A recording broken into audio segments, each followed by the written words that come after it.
The live TV, सच सबसे आगे। प्रधानमंत्री नरेंद्र मोदी की रैली में 2.5 लाख आदिवासी समुदाय के लोग जुटेंगे।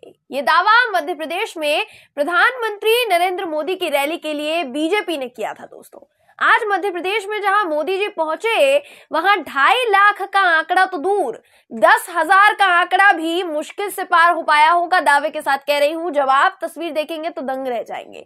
पंडाल में लोगों की जगह दूर दूर तक खाली कुर्सियां नजर आ रही थी। नमस्कार दोस्तों, मेरा नाम है जयंती झा और आप देख रहे हैं द लाइव टीवी। दोस्तों, प्रधानमंत्री नरेंद्र मोदी मध्य प्रदेश पहुंचे, जहां उन्होंने भोपाल के हबीबगंज रेलवे स्टेशन का नाम बदलकर रानी कमलापति रेलवे स्टेशन कर दिया।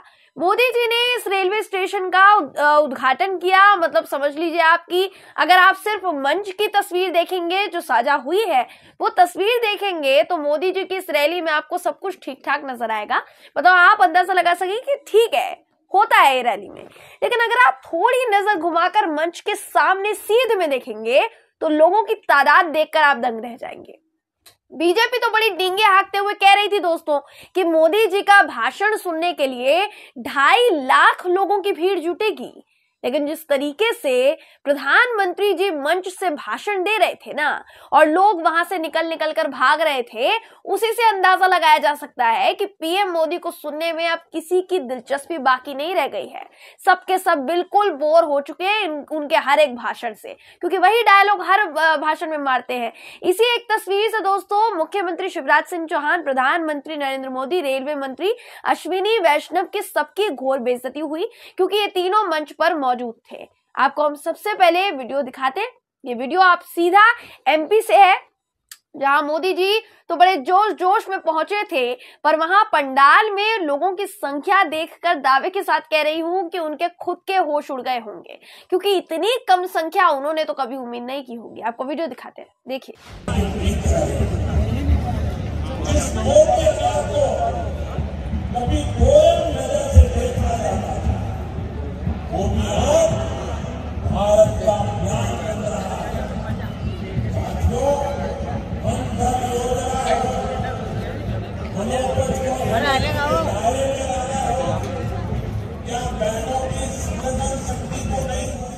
तो इस वीडियो में आपने देखा होगा कि किस तरीके से प्रधानमंत्री जी मंच से भाषण दे रहे हैं। उनका भाषण बड़ी सी स्क्रीन लगाकर दिखाया जा रहा है, एकदम फुल स्क्रीन लगाकर दिखाया जा रहा है। लेकिन कुर्सियां तो खचाखच भरी है, पर उस पर बैठने वाला कोई नहीं है। जो लोग बैठे हैं वो भी अपने घर को वापस लौट रहे हैं। अब आपको हमने इससे पहले भी बताया था दोस्तों कि मोदी जी के इस 4 घंटे के कार्यक्रम पर कितनी कीमत खर्च की गई है। आपको पहले बता चुके हैं, आपको पहले खबर दिखा चुके हैं, फिर से बता देते हैं। लगभग 23 करोड़ की रकम इस पूरे कार्यक्रम पर खर्च की गई है, जिस कार्यक्रम में 13 करोड़ तो सिर्फ और सिर्फ ट्रांसपोर्ट पर खर्च किए गए थे, लोगों को लाने के लिए। तो अब तो ये आंखों को खोल देने वाली चीज है, हैरान कर देने वाली बात है कि 13 करोड़ खर्च करने के बावजूद मोदी जी का भाषण सुनने चंद लोग पहुंचे। कुल मिलाकर 23 करोड़ रुपए सचमुच पानी की तरह बहाए गए हैं। जैसा हमने आपको पहले ही बताया था, पानी की तरह पैसे बहाए गए। जहां 23 करोड़ आदिवासी समुदाय भलाई में लगा दिए होते दोस्तों अगर यही पैसे, तो बीजेपी का पंडाल बिल्कुल खाली नहीं मिलता। मोदी जी का भाषण कम से कम सुनने लोग आते, लेकिन उन्हें सिर्फ अपने कार्यक्रम को इवेंट बनाना होता है मोदी जी को। अब चाहे कुर्सियां खाली पड़ी रहे, पर मोदी जी के कार्यक्रम में 23 करोड़ का खर्चा जरूरी है। दोस्तों, जिस तरीके से मोदी जी के इस कार्यक्रम में लोगों की तादाद नजर ही नहीं आई, उसे देखकर ये समझा जा सकता है, ये अंदाजा लगाया जा सकता है कि चुनाव में बीजेपी की हालत कितनी पस्ता होने वाली है, कितनी टाइट होने वाली है। जब पैसे देकर भीड़ जुटाने के बावजूद भीड़ नजर नहीं आ रही है, तो फिर जो आम जनता है वो बीजेपी से कितना खार खाई हुई होगी, आप खुद अंदाजा लगा लीजिए। देखिए, ये होना था दोस्तों, और ये लाजमी था। जिस समुदाय का मान मनोबल बढ़ाने के लिए आप दिखावा कर रहे हैं, कार्यक्रम का आयोजन कर रहे हैं, उस समुदाय की एक भी समस्या का समाधान न निकालने के बावजूद अगर आप मंच से खड़े होकर अपनी योजनाओं का डंका पीटेंगे, तो जनता आपको सुनेगी क्या? ये सवाल है दोस्तों। सुनेगी जनता? नहीं सुनेगी। मध्य प्रदेश की बात करेंगे दोस्तों तो वहां आदिवासी समुदाय बीजेपी मोदी जी और पूरी मोदी सरकार से खार खाए बैठा है। इतना गुस्साया हुआ है कि बीजेपी नेताओं की पोल खोली जा रही है बुरी तरीके से। अभी हाल ही में एक ऐसा ही मामला सामने आया था, एक ऐसा ही वीडियो वायरल हुआ था।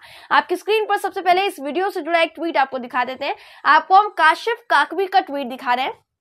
उन्होंने ये वीडियो शेयर करते हुए क्या कुछ लिखा है, एक आदिवासी समुदाय से जुड़े व्यक्ति का वीडियो उन्होंने शेयर किया है और वो क्या कुछ लिखते हैं आपको पढ़कर बताते हैं। वो लिखते हैं कि एमपी के सीधी जिले के एक आदिवासी परिवार ने इल्जाम लगाया है कि बीजेपी एमएलए केदारनाथ शुक्ला और उनके भाई ने उनकी 17.41 एकड़ जमीन हड़प ली, जो उनके पास रीवा रियासत के जमाने से थी। ये मामला तब सामने आया जब आदिवासी अधिकारों और वोट के मद्देनजर बीजेपी भोपाल में 15 नवंबर को पीएम रैली करने जा रहे हैं। तो मतलब ये वीडियो मोदी जी की रैली से पहले का वीडियो है दोस्तों। आपको सबसे पहले ये वीडियो हम दिखाते हैं, उसके बाद हम आगे की बात करेंगे। सबसे पहले आप ये वीडियो देखिए। क्या नाम है अपना, के कार शिकायत लेके आए हैं? गुलाब सिंह। शिकायत यह लेके आए थे कि हमारे यहाँ विधायक जी रहे, पहले उनकर पिताजी रहे, गाय भैंस लेके गए रहे हमारे गांव में हड़बड़ों में हैं, और वहीं राहत रहे हैं। और जागा भूइया हमारा पंचन के बाबा के नाम से रहा 19 एकड़ 41 डिसमिल है, और 72 तक रहा। 72 के बाद हमारे नाम वो महकम सिंह के नाम से नहीं रहा, अब कट गया, उनके नाम से हो गया विधायक जी के। और 84-85 में वो क्या काम किए थे 84 में, तो यहाँ से ले जाते रहे सीधी जिला से नंगा सबरी धिकवा करके और कहें कि इनके गाड़ी में डाल दिन जाए, ठीक। ये कारण से वो भूइयाँ हम छोड़ दिए थे।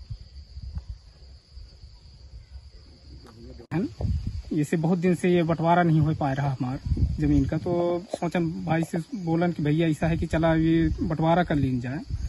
तो अपन मतलब कहें कि ऐसा है कि सबसे पहले भैया बोले कि सबसे पहले जमीन का वो निकलवा लें, एक के बाद फिर बंटवारा रिकॉर्ड निकलवा लें, एक के बाद फिर वो का देखा जाए कहाँ कैसा है।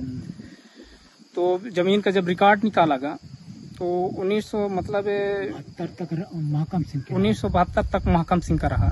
फिर एक के बाद ये मतलब पता नहीं कैसा जाल गोपाल करके 73-74 से केदार शुक्ला जी आए गए।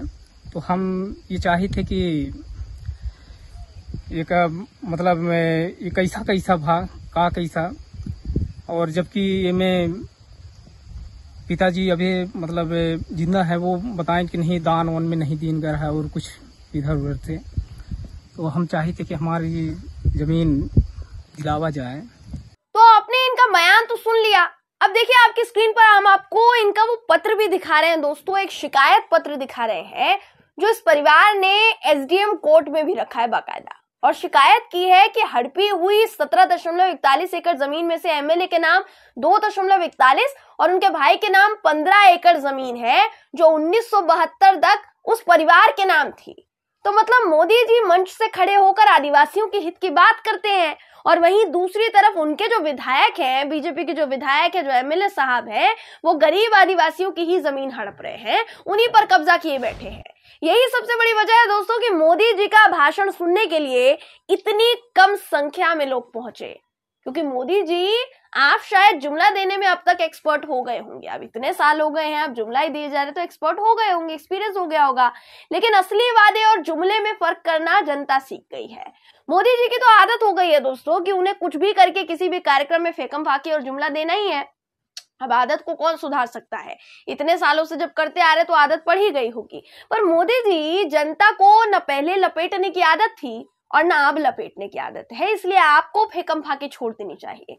देश की जनता जागरूक होकर अपनी बातें सामने रख रही है। मोदी जी की रैली में ये खाली कुर्सियां और चंद लोग काफी संकेत देते हैं दोस्तों। बारी आपकी है कि आप इस संकेत को किस तौर पर आंकते हैं। क्या ये सब देखने के बाद भी भाजपा पर भरोसा कर पाना मुमकिन है? क्योंकि जनता तो अब रुझान देना शुरू कर चुकी है। बहरहाल दोस्तों, इस खबर पर आपकी राय क्या है कमेंट करके जरूर बताइएगा। अगर आपको ये वीडियो पसंद आया हो तो वीडियो को लाइक और शेयर करना ना भूलें। फिर मुलाकात होगी आपसे किसी ऐसी ही खबर के साथ। तब तक के लिए नमस्कार। द लाइव टीवी, सच सबसे आगे।